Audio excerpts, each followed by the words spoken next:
ఈరోజు మనం చెప్పుకునే నీతి కథ పులి అత్యాశ. పూర్వం ఓ నదీతీరంలో ఒక నక్క నివసించేది.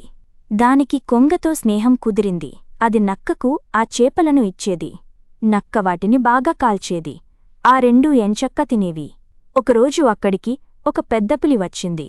ఓ నక్కా, నన్ను చూసి భయపడనక్కర్లేదు, ఆ కాల్చిన చేపలు నాకు ఇవ్వు అని అడిగింది.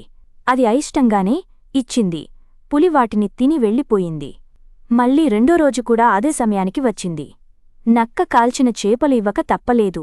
ఇలా పులి రోజూ రావడం, నక్క కాలుస్తున్న చేపలు తినడం అలవాటుగా మార్చుకుంది. ఈ విషయాన్నే నక్క కొంగతో చర్చించింది. మనం పులిని ఏమి చేయలేం కదా, నేను ఎక్కువ చేపలు వేటాడి నీకు ఇస్తాను.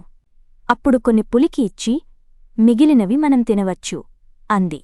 ఇలా కాలం గడుస్తోంది. ఒకరోజు పెద్దపులి వచ్చేటప్పటికి కొంగ ఎగిరిపోయింది.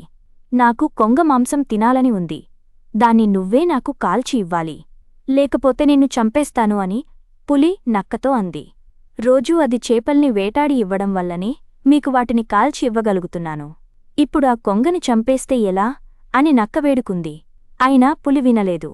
ఇదే విషయాన్ని తర్వాత నక్క కొంగకు చెప్పింది. మరుసటి రోజు పులి వచ్చేటప్పటికి ఒక పెద్ద చేపను నక్క మంటపై కాలుస్తోంది. ఆ పక్కనే కొంగ నేలపై పడి ఉంది. ముందు ఈ చక్కని చేప తినండి, ఈలోగా నేను కొంగను కాల్చి ఇస్తాను అంది. పెద్దపులి సంతోషంతో ఒప్పుకుంది. నక్క ఇచ్చిన పెద్ద చేపను తిన్న కాసేపటికే తన ప్రాణం వదిలేసింది. మిత్రమా, పైకిలే, నువ్వు చెప్పినట్లే చేపలో విషపు పురుగులు పెట్టి పులికి ఇచ్చాను. ఇక దాని పీడ విరగడైంది అని నక్క కొంగతో అంది. అప్పటినుంచి ఆ రెండూ హాయిగా జీవించాయి.